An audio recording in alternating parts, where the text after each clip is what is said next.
नमस्कार. Cook with वंदना दाती रेसिपीमध्ये आपले मनापासून खूप खूप स्वागत आहे.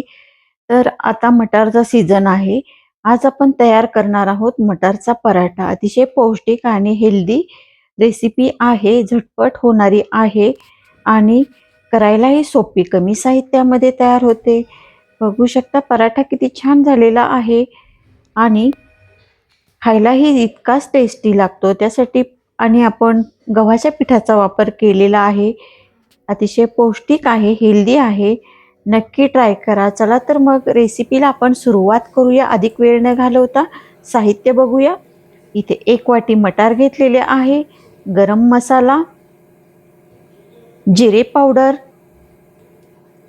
1 चमचा धने पावडर, अर्धा चमचा लाल तिखट, चवीनुसार मीठ.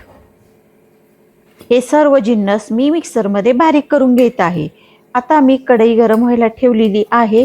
त्यामध्ये साधारण चमचाभर तेल घालून घेत आहे आणि तेल चांगलं गरम झालं की त्यामध्ये घालणार आहे. आता तेल गरम झालेलं आहे.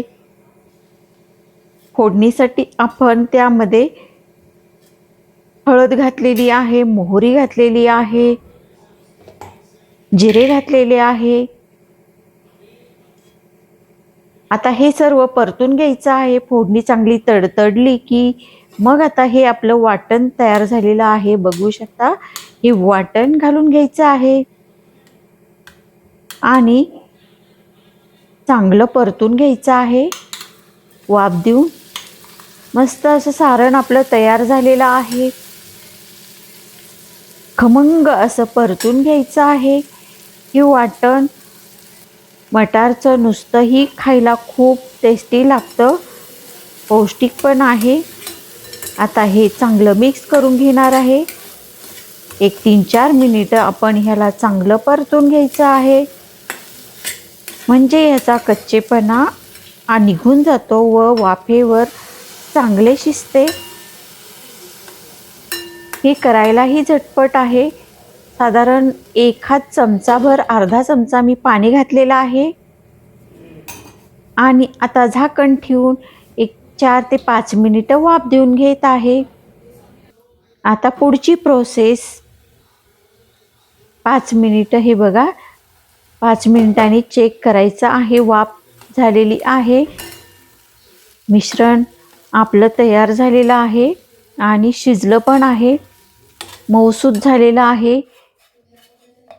अजून जरा ओलसर आहे, ते आता आपल्याला थोडंसं कोरडं करून घ्यायचं आहे झाकण ठेवून. आता पुढची प्रोसेस, पराठा आपल्याला लाटून घ्यायचा आहे. आपण पोळीसाठी जशी कणिक मिळतो तशीच मळायची आहे आणि आता हे लाटून घेत आहे मी. आता हा पराठा तुम्ही तुमच्या आवडीनुसार गोल, त्रिकोणी करू शकता. इथे मी सारण भरून घेत आहे.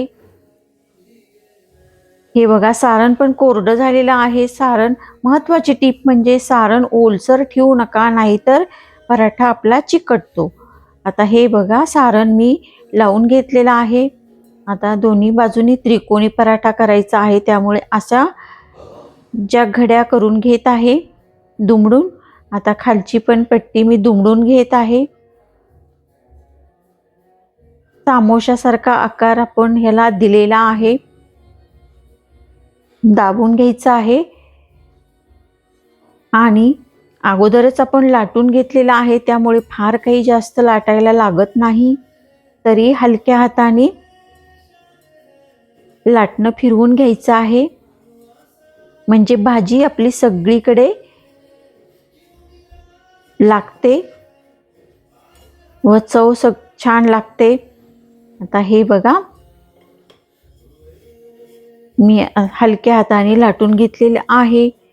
आता हे आपण भाजून घ्यायचं आहे. तुम्ही नुसताही खाऊ शकता, अजिबात वेगळी भाजी किंवा सॉसची काहीही आवश्यकता नाही. असाच खायला खूप टेस्टी लागतो.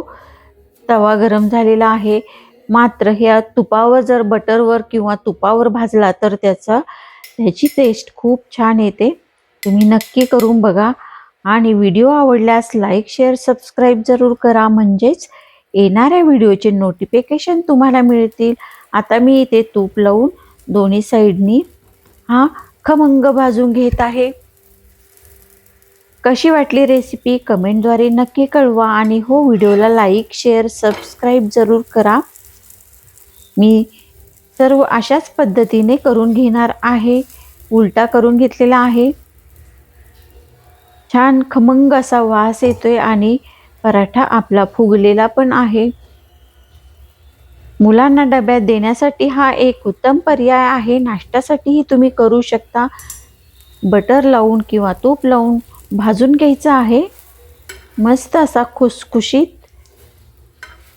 पराठा दोन्ही साईडनी भाजून घ्यायचा आहे. वास पण छान येतोय.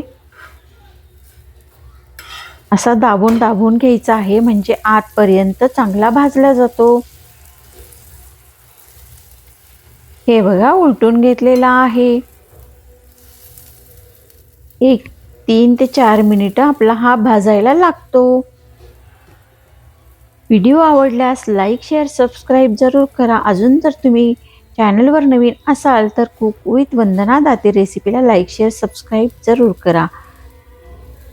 तयार झाला आहे आपला मटारचा पराठा.